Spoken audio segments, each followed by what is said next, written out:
भगवान विष्णु के मुख से विनाश काले विपरीत बुद्धि, ये सुनकर माता लक्ष्मी चौंक गई थीं।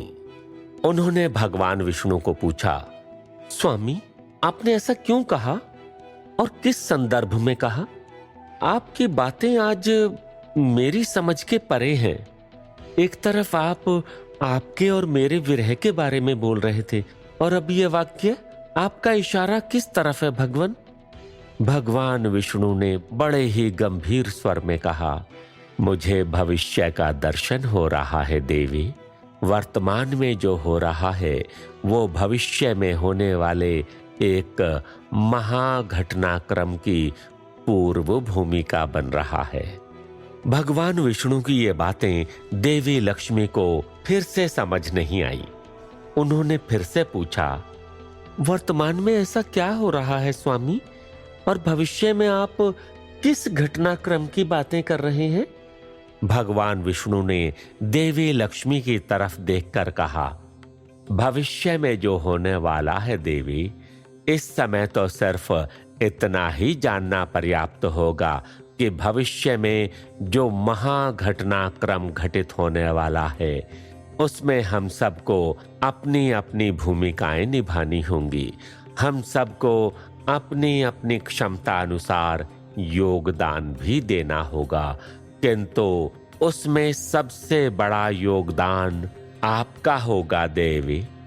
इस घटना चक्र की सबसे प्रमुख भूमिका आप ही निभाएंगी देवी। ये कहकर भगवान विष्णु फिर से अंतर्ध्यान में लीन हो गए। भगवान विष्णु क्या कहना चाहते थे ये तो माता लक्ष्मी को समझ में नहीं आया, किंतु उन्हें इतना तो पता चल गया कि कुछ बहुत ही महत्वपूर्ण घटना घटित होने वाली थी, जिसमें वो भी जुड़ी हुई थी। माता लक्ष्मी के चेहरे पर चिंता छलक रही थी। उस तरफ ऋषि दुर्वासा ने इंद्रदेव को उनकी पत्नी के साथ गगन विहार करते हुए देखकर उन्हें रोका और उनके पास जाकर बोले, देवराज, मैंने आपको स्वर्ग में जाकर ढूंढने का प्रयत्न किया और उसके पश्चात कई दिनों से आपको खोज रहा हूं, लेकिन आपका कोई अता पता नहीं था। देवराज इंद्र ने कहा, इस समय हम अपनी पत्नी के साथ गगन विहार करके आनंद प्रमोद कर रहे हैं। क्या हमें ये करने का अधिकार भी नहीं है?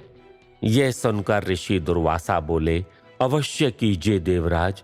फिर भी एक राजा को कभी भी अपनी प्रजा से इतना दूर नहीं जाना चाहिए कि वो ढूंढने पर भी ना मिल पाए, क्योंकि एक राजा पर उसकी पत्नी से भी अधिक उसकी प्रजा का अधिकार होता है। ऋषि दुर्वासा की ये बात देवराज इंद्र को अच्छी नहीं लगी। उन्होंने कहा, आपके इस धरा पर अस्तित्व होने के कई वर्षों पहले से मैं राजा था, इसलिए राजा का क्या कर्तव्य होता है ये मुझे आपसे सीखने की आवश्यकता नहीं है मुनिवर। आप बताइए कि आप किस कारणवश मुझे ढूंढ रहे थे?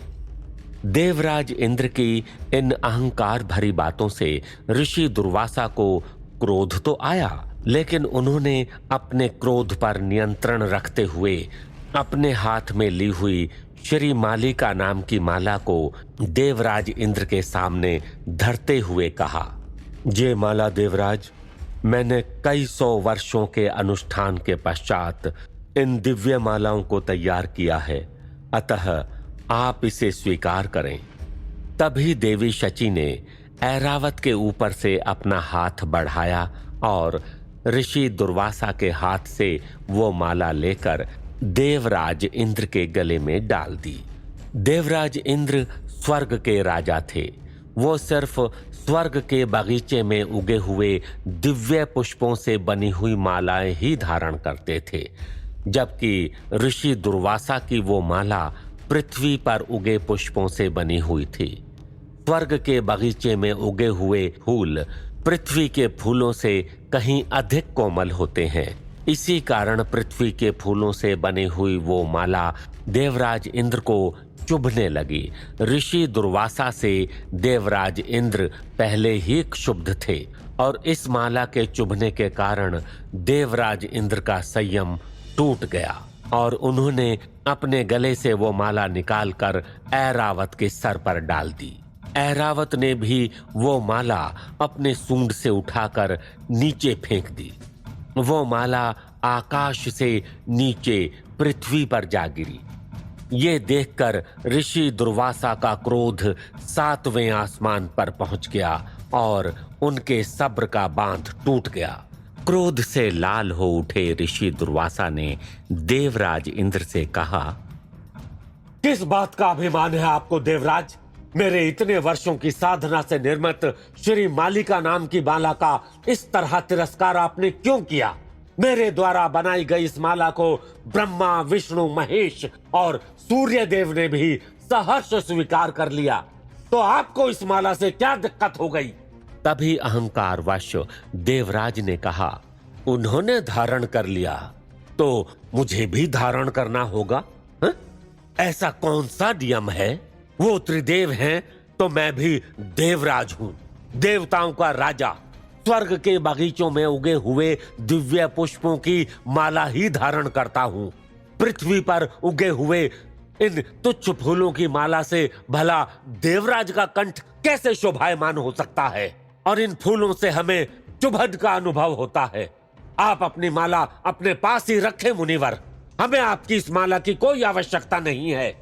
देवराज इंद्र, ऋषि दुर्वासा क्रोध से धधकते हुए बोल उठे, ये कोई साधारण माला नहीं थी। इस माला को धारण करने पर आपका वैभव कभी कम नहीं होता और ये पृथ्वी के पुष्पों से अवश्य बनी थी, लेकिन इस माला के फूल कभी नहीं मुरझाते।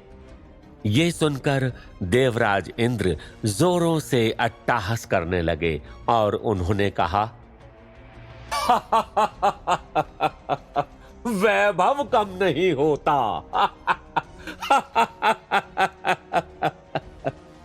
किस भ्रम में जी रहे हैं आप मुनिवर?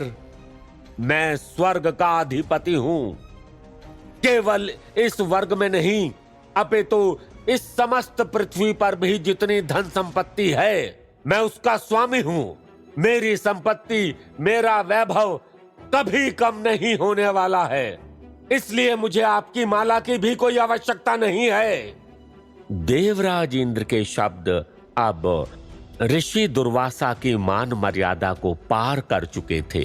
भगवान विष्णु जानते थे कि अब क्या होने वाला था।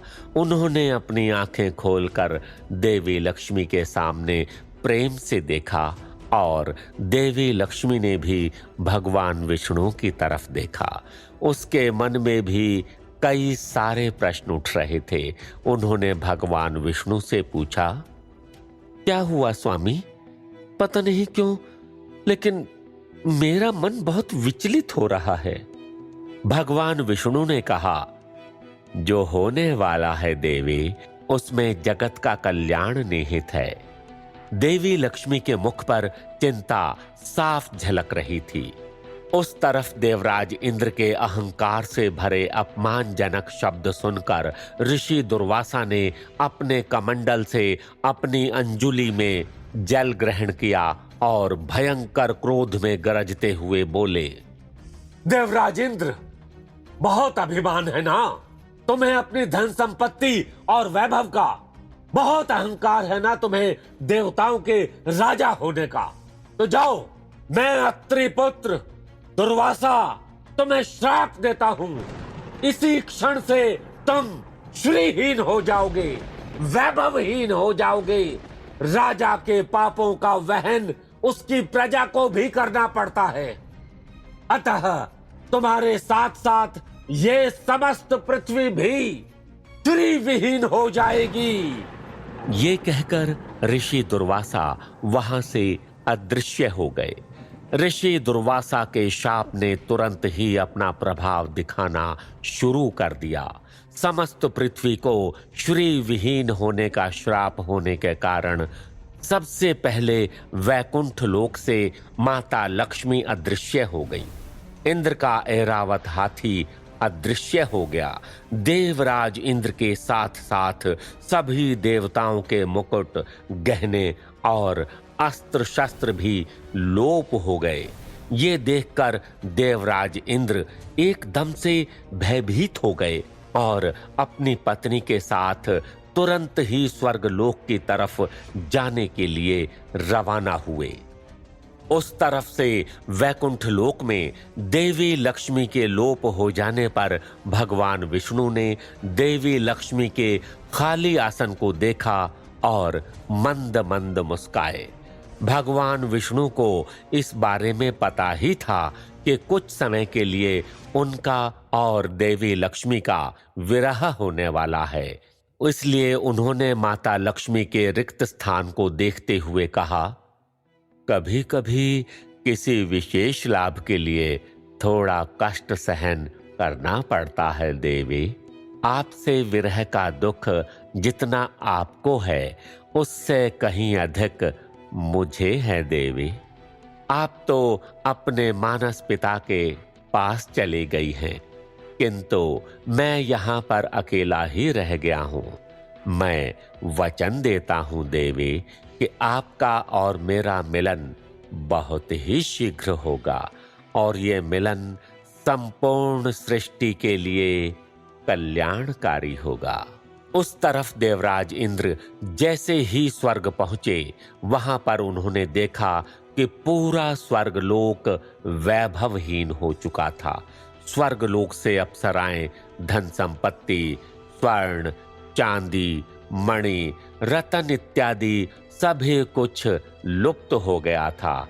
देवताओं के पास ना ही उनके मुकुट थे और ना ही गहने, यहाँ तक कि किसी के पास कोई भी अस्त्र शस्त्र भी नहीं बचा था।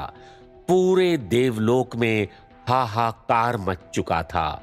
देवराज इंद्र को देखते ही सभी देवता उनके पास दौड़कर आए और उन्हें उनके साथ होने वाली इस घटना का कारण पूछने लगे।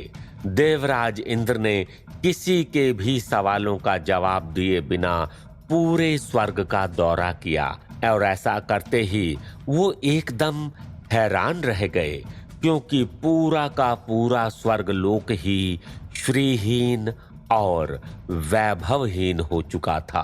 पूरा स्वर्गलोक ऐसा दिख रहा था मानो कोई उजड़ा हुआ महल हो। बिना मुकुट और गहनों के सारे देवता तेजहीन दिखाई दे रहे थे।